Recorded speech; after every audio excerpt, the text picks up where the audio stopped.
Hey, what's up, everybody? Welcome to another edition of the SoCal Sports Dudes podcast. Jason Nguyen here. Today, I wanted to talk a little bit about the NBA offseason. So far, we've seen a number of trades go down, and all these free agent signings are getting lined up. So I wanted to make a quick video on that. Shout out to everybody for tuning in. So wanted to kind of walk through team by team. First, what I'm going to do is cover the trades that have been going down. There's still a few more that might still go down. This is all as of July 1st. So I'm sure there's more to come. Some of the big name free agents, there's still a couple of them out there as well that we'll see where they end up. But, dominoes are starting to fall here. We'll keep an eye on what is going on around the NBA. So with that, let's start off with Utah. Just recently announced they're going to be trading Rudy Gobert.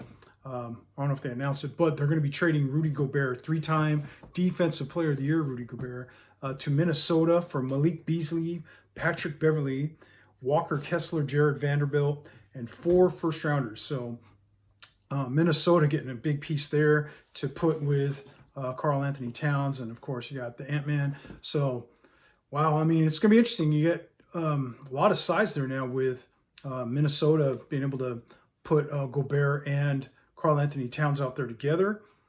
Utah looks like this is going to be the first of moves to come where they're going to be cleaning house and perhaps kind of erasing the decks there and starting over again and doing a rebuild, tearing it down.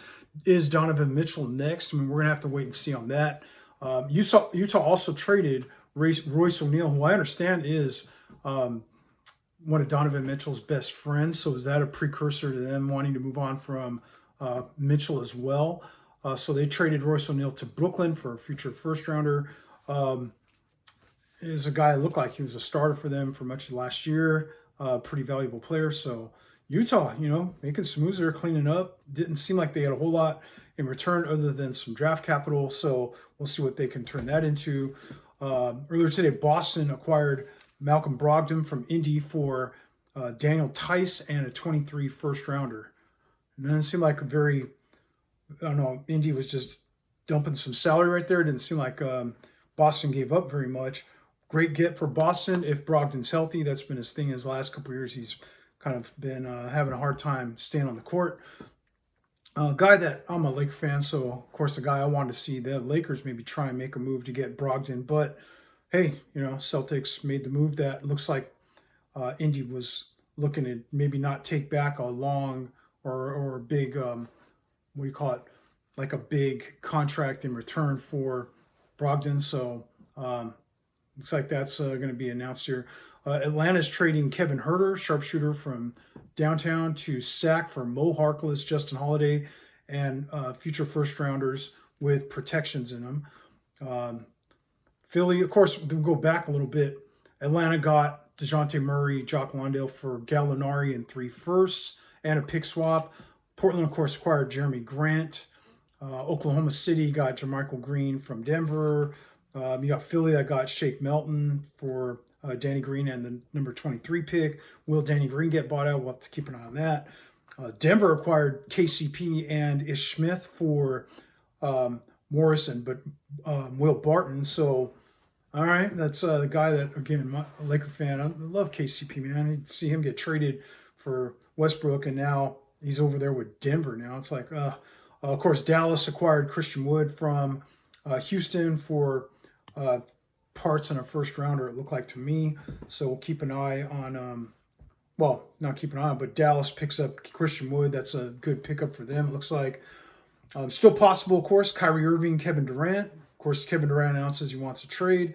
Just signed a 4-year deal with Brooklyn. Does that mean they have to move on from him or not? I don't know. Kyrie Irving is still questioned to see if he'll get moved on or not. He is got 1 year left on his deal. It sounds like he has kind of indicated like out of Brooklyn. It's going to make it hard also to trade him because a lot of other teams know that he kind of wants to come to the Lakers.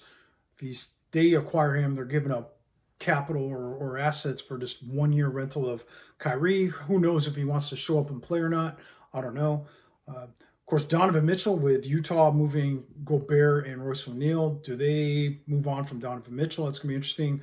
DeAndre Ayton still hasn't um, re-signed or been involved in any sort of sign and trade.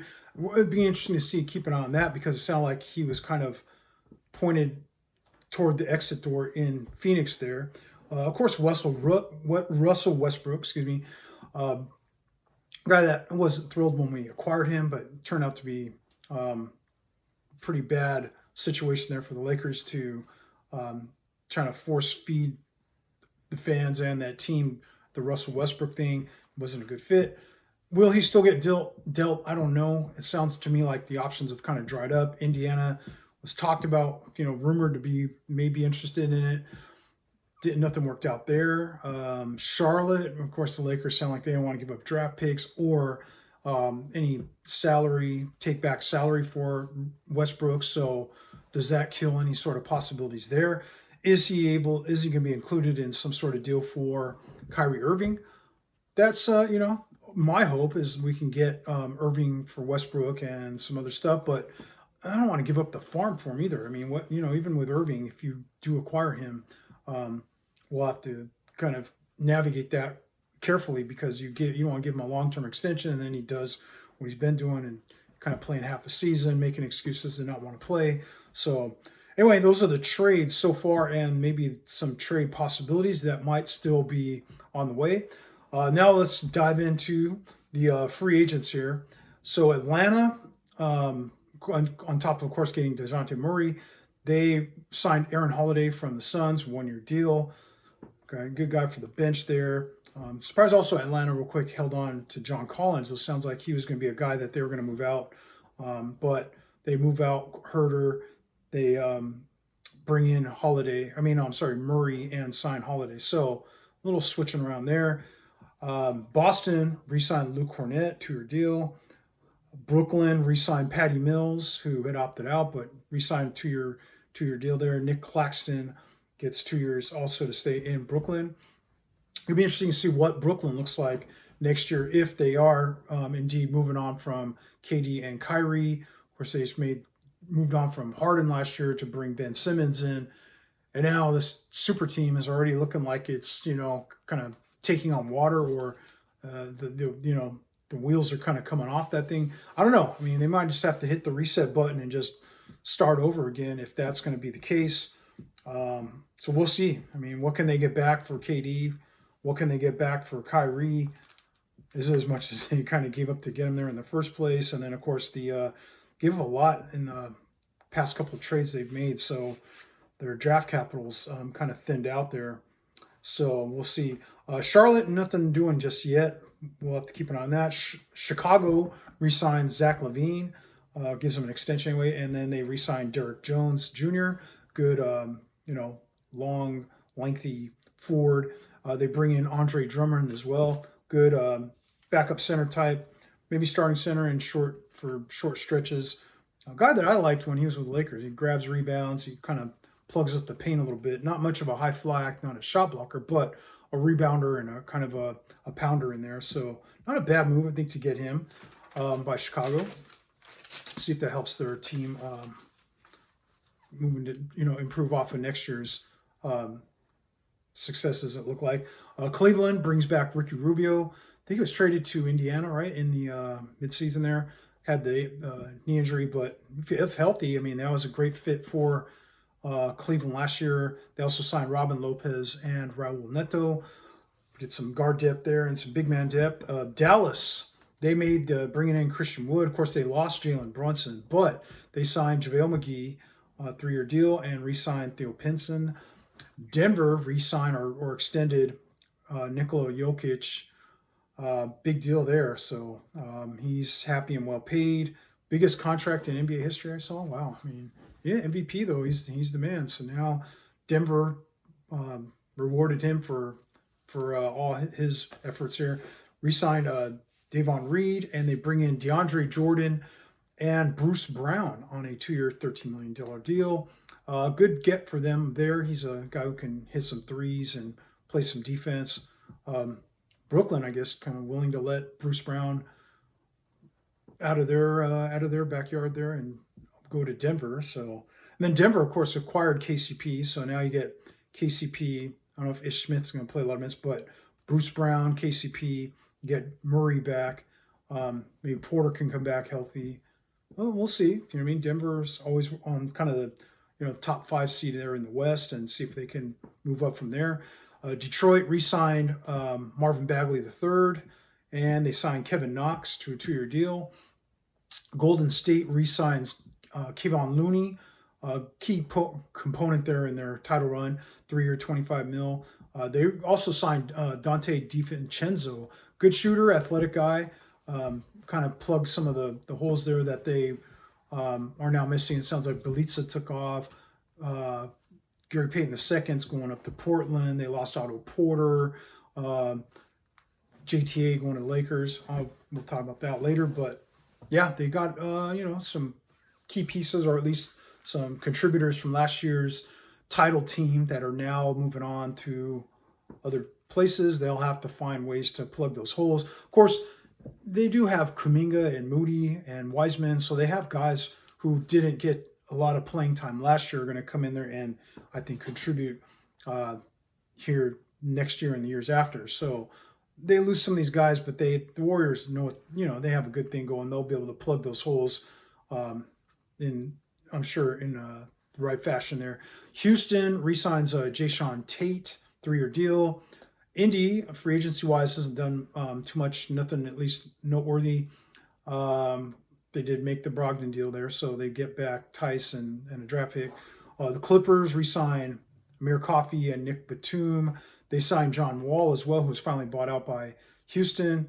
2-year, $13 million deal. He got to take the whole year off last year, so he should, let's see if he has fresh legs. I don't know how his knees are or anything like that. He's had some health problems the past few years, but hey, not a bad roll of the dice there by the Clippers. Memphis, of course, gives the big extension to John Morant for 5 years. They bring back Tyus Jones, 2 years on that. Miami re-signs Victor Oladipo and Dwayne Dedmon. So guys that helped them out last year. We'll see if they can get in on that Kevin Durant trade talk. I don't know what kind of assets they can give up, man. It sounds like they can't trade Adebayo back to Brooklyn. So what do you got on that roster that in Brooklyn will say, all right, cool, let's take that for Kevin Durant? I mean, Duncan Robinson, Strus, Lowry. None of that makes me stand. You're not going to trade Jimmy Butler. I mean, get Durant and Butler together would be quite a tag team there, but I don't know, man. Just kind of like it's kind of Miami's talking about acquiring a top level guy and then not having anything to give back. It doesn't. I don't know. Some of that doesn't add up. But Pat Riley, man, he's worked his magic before, so maybe you get a third team involved who can give Brooklyn what they want.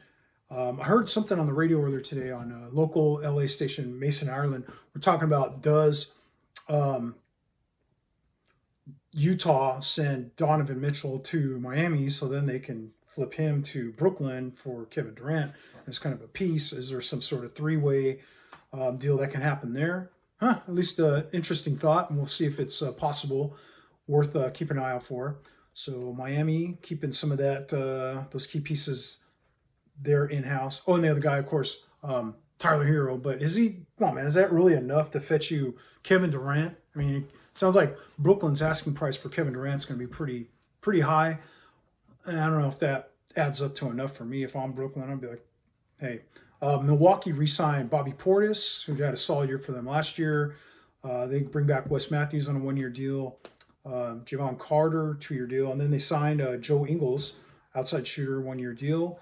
So sounded like Joe Ingles' wife is the one who tweeted the announcement, which is pretty cool. Minnesota re-signed Karl Anthony Towns, 4-year deal, big deal. And they also bring in Kyle Anderson on a 2-year deal. Of course, this goes with them acquiring Rudy Gobert in a trade. So is that going to equal more wins in the win column and a higher seed and a longer playoff run next year for Minnesota? That's going to be interesting. I mean, you figure you got key pieces there in Karl Anthony Towns, Gobert, Anthony Edwards, and D'Angelo Russell. Is there still Russell trade upon the horizon. Man, it seems like a lot of money to commit to a few guys there that you wonder if that's going to elevate you to the top of the West. I don't know. New Orleans re-signed Zion, 5-year deal.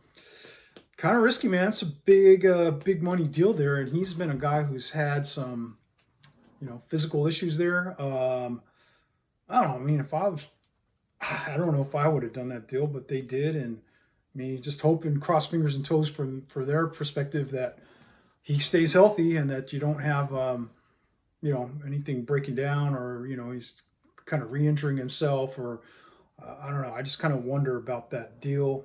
And it seems like Zion so far, his track record's been kind of hasn't had a lot to go off of and determine if he's going to be the guy we all kind of expected him or thought he was going to be coming out of college. Still, a lot of unknowns there with that. New York re-signed Mitchell Robinson, 4-year deal. They bring in Jalen Brunson from the Mavericks. Of course, his dad was brought in as an assistant coach, and I think it's a former agent is now the GM of the Knicks there. So kind of a natural, I think, fit there for him. 4-year deal, big, $104 million. It's a lot of money. I mean, is Jalen Brunson that guy for the Knicks? Did they overspend? I don't know. They bring in Hartenstein as well, 2-year deal, $16 million from the Clippers. Solid backup player for the Clippers last year, guy that they picked up kind of off the scrap heap and turned him into a productive player, and now he parlays that into a 2-year deal there in New York. So New York is, I don't know, man, they do some stuff sometimes where I'm like, and they made the deal with Detroit around the draft that they gave up a lot of their draft picks and moved around, and what did they end up with? It's like, I don't know. I mean, I kind of just question sometimes their logic and what it is their approach in things. It's like, okay, let's clear up all this cap room and sign. You're not getting the star players. If you do, you sometimes get star players that aren't guys that make the Knicks fans too emphatic about. And then some of the moves around the draft. I don't know. I just kind of, New York's interesting. It seems like with the market like that and the starving fans that they got and the money that they generate, that it would be set up for them to do well. I would think it would be an attractive free agent destination, but it just seems like they just always do things that just don't, translate into success for the team and for their fans. It's unfortunate for them. I feel for them, man. Poor New York fans. OKC re-signed Lu Dort, 5-year deal. Bring back Mike Muscala. Yeah, one of my personal favorites. We gave up Zubac for Muscala in a trade for the Clippers. I still can't believe that, man. Zoo re-signed with the Clippers. I think a 3-year deal. Every time I see him in a Clipper uniform, I just go, man, that was our guy, man. We drafted him, trade him for Muscala. Are you serious? Man, we need to stretch big, so let's make this weird deal and swap a talented young guy who's up and coming and continuing to grow in Zoo for Muscala. And then Muscala was with for like half a year, didn't do anything, and they just moved on from him. So what do you end up with? It's just like, just gave him away. Terrible. I hate that. I don't like it when you don't get back value on a trade. And it happens quite a bit where you're just going like, what is this team doing? What are they thinking when they make this trade? I mean, Orlando re-signed Mo Bamba. They re-signed Gary Harris and Bull. So Mo Bamba was a guy that, in the rumor mill was talked about as a guy on the short list for many teams. Big man who can stretch the floor and hit threes. But ultimately, they opted out or didn't get his option picked up and ended up re-signing with Orlando. Pretty good deal for him. Philly re-signed Danielle House. Signed Danielle House from Houston. There's the old Daryl Morey connection, right, with Houston and his new home there in Philly. Bring in Trevelin Queen, and they get PJ Tucker from Miami. That's a good get to pull up next to Embiid. There's rumors that Tobias Harris, is he on the block? Do they do something with that? Are they involved in this Kevin Durant sweepstakes? Tyrese Maxey and Thibault, are they part of a deal to get Durant to Philly? I mean, that'd be insane if they could. But I don't know. I just kind of wonder, like, if one or the other or one of those 3 scenarios, there's still a possibility. Is Philly done yet? They look like they have a team, at least on paper, that should be stronger contenders than they kind of have shown in the last couple of years. I mean, you got Embiid, man, and first year you got him, his sidekick of Ben Simmons, and then that year, a couple years ago, they had Butler, Tobias Harris, Redick, Embiid. It's like, man, you guys were loaded. And then I didn't like it when they gave up they should have kept Jimmy Butler, man. That would have been a nice fit for that as a sidekick with Embiid. They I think they re-signed the wrong guy. They're giving up money to Tobias Harris. Oh, so no. Tobias will find you a new home. Jimmy Butler stays here. And, even Ben Simmons, if he was whining about, them picking Butler over Harris, or somehow had a input on that, who they keep and not. You know what, man? And here they are, a year, 2 years later, they end up moving on from Ben Simmons anyway. It would have been like, I don't know, I would have given that some deeper thought and said, Butler's a guy you cannot let go no matter who says what. Find homes for some of these other guys. I mean, yeah, now you look at it, is Harden and Embiid the dream combo? I don't know. Is Doc Rivers going to get him over that next hump? They're still doing with Boston, who I think just got stronger getting Brogdon. You have Milwaukee's going to be back with a healthy Middleton, you think? Miami, they're still maybe going to get better. Maybe they add another big piece in Mitchell or Durant or something else. So I don't know. Growing up, I liked Philly because they used to battle Boston in the Eastern Finals, and it was like, come on, Phil. Like, I had, Laker guy, so I'm not really a Celtic guy, right? So Philly back then had like Dr. J and Bobby Jones, Mo Cheeks. That was a squad, man. They would always be going toe to toe there with the Celtics, man. It was a 15-round slugfest for those matchups back then. So I don't know. Part of me since then's been like, come on, Philly, like let's put together a good squad around your star players, and they always end up kind of.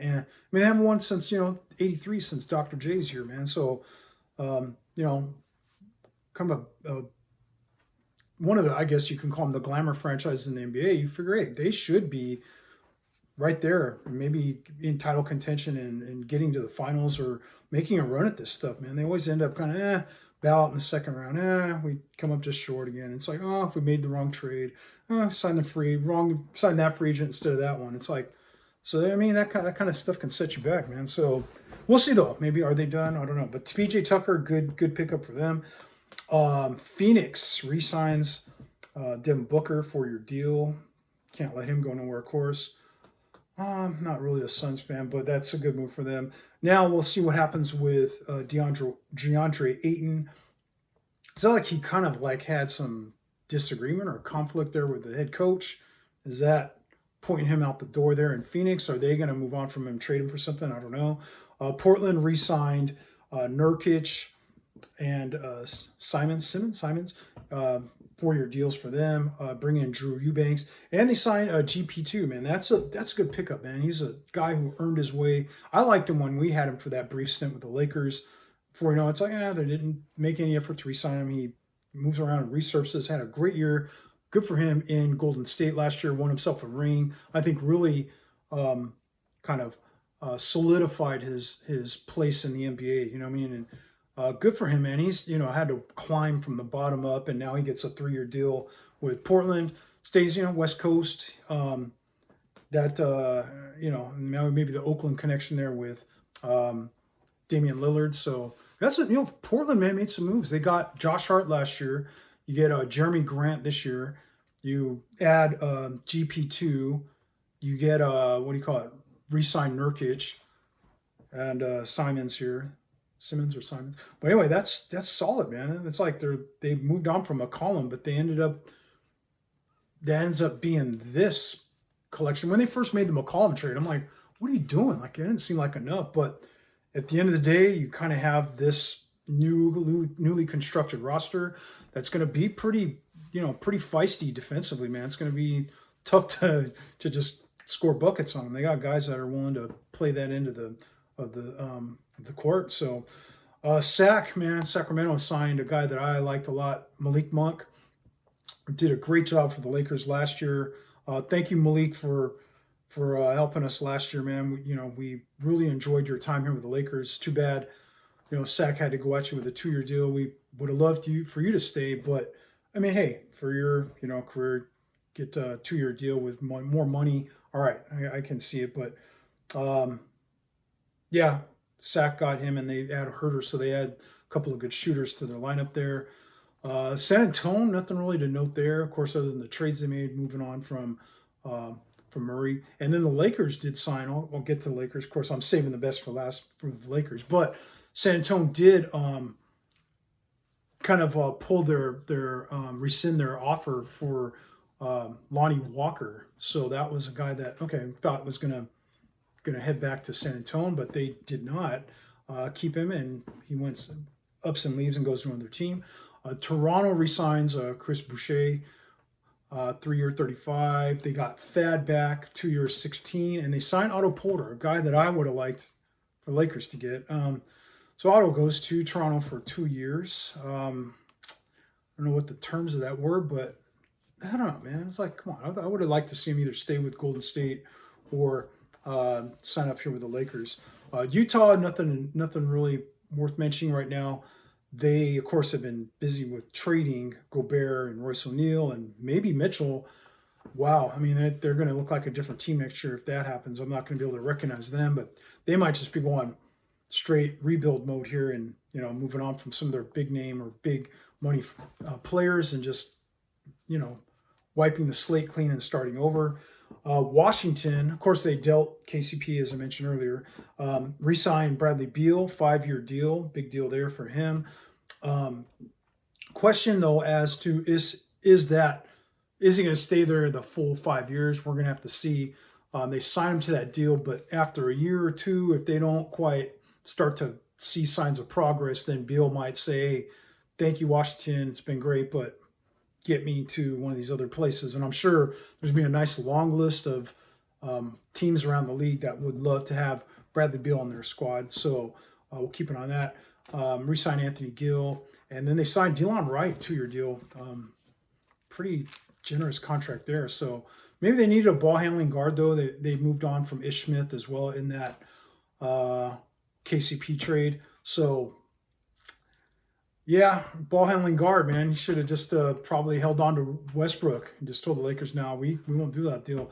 Then we'd still have, in a perfect world, we'd still have Kuzma and KCP and Caruso, and Montrez would have been a free agent. You could have decided at that point. And we would have had the draft pick. We would have all that stuff we gave up to find out, oh, this doesn't fit with our team. I mean, it's like when you're building a car or decorating or furnishing your house, that furniture does not fit in that room. You couldn't think about that, when you were looking at the Westbrook scenario there. So yeah. Anyway, that's a look around the other teams' free agents. We'll talk real quick about the Lakers. So they sign Damian Jones, 6'11" big man. We had him for 2 10-day contracts about a year and a half ago, 2 years ago. Did a solid job, man. I really liked what I saw out of him. Was real productive around the rim. Rim running and blocking shots, and he's athletic. He's got youth and athleticism, which were nice assets and characteristics for us to have, nice traits for us to have on our team. But when his second 10-day contract was up, we let him walk. We bring in Andre Drummond, who at the time, hey, buyout, he wanted to come to LA. Good fit. We were, at the time, it looked like a title contending team with the squad we had assembled.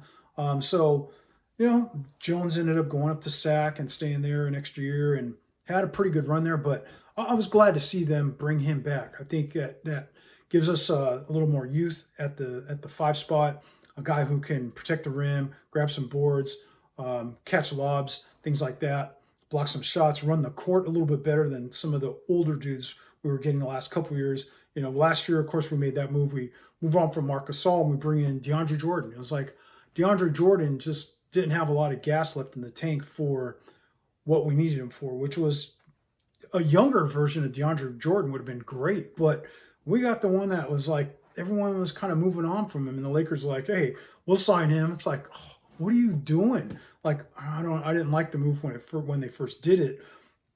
And, kind of left Vogel with kind of a deck of cards that he was just going, Oh wow, nice hand, huh? We're gonna bluff my way through this one. So D Jones or Damian Jones will be, I think, a better fit now um, with hopefully with Darvin Ham in the system and having some more athleticism. So that's one thing. The Lakers did get younger with their free agent signings. Secondly, they signed, as I mentioned before, Lonnie Walker. Once his qualifying offer was rescinded or taken away by the Spurs, he became a free agent, signed wherever he wants for whatever amount. Lakers gave him their mini mid-level, $6.5 million. Um, I was kind of hoping that we would get like a wing, a long 6'8", 6'9" wing type that can defend multiple spots. But Lonnie Walker, I mean, gifted player, gifted scorer. His 3-point percentage was a little down this past year. Can that come back up? Seems to me like an adequate replacement for Malik Monk. Monk was a guy that was like, oh, I think they offered that 6.5 to Monk. He decided he wanted more money, and then he gets to go reunite with his boy De'Aaron Fox there in SAC. So, all right, he's not going to resign. Let's pivot and go get Lonnie Walker, who, okay, scoring guy who maybe he starts, maybe he comes off the bench as scoring two guard type of guy who can, give you some, again, he's a younger guy, so it gives us some athleticism and some youth. Maybe Darvin Ham can get him to, contribute on the defensive end. So, no, I don't know. We'll have to wait and see. Honestly, when it first announced it, I was going like, I had different expectations for that mini mid-level, thinking, all right, cool, we can get, Otto, or we can get TJ Warren, or, Gary Payton II, guys like that with that mini mid-level. And when you get Lonnie Walker, I was a little bit like out of left field. I wasn't expecting him to be on that list of guys that would command the mini mid-level. I thought maybe, divide that thing up and give him a portion of that, or maybe get him for the vet minimum. All right, cool. Of course, I'm good with that. But all right, okay, now our mini mid-level is gone. It's kind of like, all right, now what do we got left and who are we going to sign? So the last two guys they signed were Troy Brown Jr., former first-round pick who, I don't know how much playing time he's really going to get, but athletic guy. Again, they went younger, so he's a younger guy, athletic, and got some good length to him. He's like 6'6", 6'7" type guy who can get out there and defend and give us some effort and some athleticism and energy. So that's going to be welcome after last year's batch of free agents that we brought in. And then lastly, they got JTA from the Warriors. Good, athletic guy who's, coming up toward 30, but still gives us younger legs, some athleticism, and a guy who can get in there and kind of scrap it out on defense. Don't know how much of a scorer or shooter he is, but hey, that's another thing, is that we needed wings and we needed 3-point shooting and some size. And it's kind of like, okay, did you check any of those boxes? It's like, okay, we got younger, we got kind of some wings, ones that are a little shorter. Wings that shoot threes, though, I don't really see, at least a high percentage wise. Maybe they know something we don't, or a quick tweak, and maybe the draft pick with Max Christie and the summer league guys, one of them can evolve or emerge as a 3-point threat. So I don't know, man. It's like we still have a couple of spots. Maybe we can go sign like a TJ Warren. Hoping we can maybe go get Thomas Bryant. Bjelica was a guy I was kind of looking at, but it looks like he's going back to Europe or something. So the list of guys who realistically is going to take like a minimum or vet minimum salary, I don't know. I mean, I'm kind of looking at it like, this is the offseason we had, huh? Like, all right, I don't know. What is this really that much of an improvement, or is it going to propel us back into the playoff contention? Because last year being on that's embarrassing, man. We didn't even get to the play-in game, man. That's bad. It's like you go from championship team to, I think a championship contender, and should have been Western finalist, or at least on that year, if it weren't for injuries and the short offseason. You made good offseason moves that year, man, to get Schroeder, to get Montrezl Harrell, even Marc Gasol at the time was solid. Wes Matthews, it all looked like good moves. Okay, I didn't really like giving up Danny Green that much, but whatever. We got Wes Matthews. We had parts that filled that in. And then, instead of running that back for one more year, which I think would have been sensible, let's go with a bunch of older veteran types and plug those in there, and our veteran team will be ready to win in the playoffs. It's like, but they didn't even get to the playoffs. I mean, you bring in Ariza, DeAndre Jordan, Bazemore, Carmelo Anthony, Wayne Ellington. I mean, it's all those guys all right there had a more mileage on them, and they didn't work out like I think they had planned it out. That was just bad planning, man. I mean, you can't go from here to here to here and then hope to get back up to here like just like that. I mean, I don't know. I think they kind of made some bumbling moves here, that front office, the way they've kind of handled the last couple off seasons. So we'll see if this one turns into something. And then the other thing is we still have to wait and see, can they make like a Kyrie Irving deal? I mean, because that would be like interesting. Oh, okay. This is interesting. We acquired Kyrie in a trade and are able to move off of Westbrook. Then you might improve, or I might have to regrade the offseason. So right now I'm not gonna we'll have to wait and see. And then we still have a couple more free agent spots to fill. So I'm not gonna give the grade just yet on the Lakers offseason, but it's so far I'm just I guess less than overwhelmed by what I've seen so far with what they've done. It's good that they're getting younger. Okay, they're athletic. That's great, but I don't know. I just kind of have high hopes, man, high standards for the Lakers, and it just seems like with what they're doing lately, it's just I don't know if it's meeting those standards at all, or even sniffing them. Again, though, the Westbrook trade kind of set us back. We're still trying to dig out of that hole, and we can't. Other teams don't want to take him back in a trade, so we're stuck with him more than I thought we were going to be. And is that still possible with moving on from him? The Kyrie situation, it sounds like he wants to come here. Does that somehow, put a little bow on the offseason here, and we can bring Kyrie in here to run? Because then you have Kyrie, Braun, and AD. Hey, looking solid, man. Even if you somehow do a AD for KD trade, all right. I mean, I would be cool with that, I guess, in some ways. But I don't know. So still a little bit of an incomplete grade there.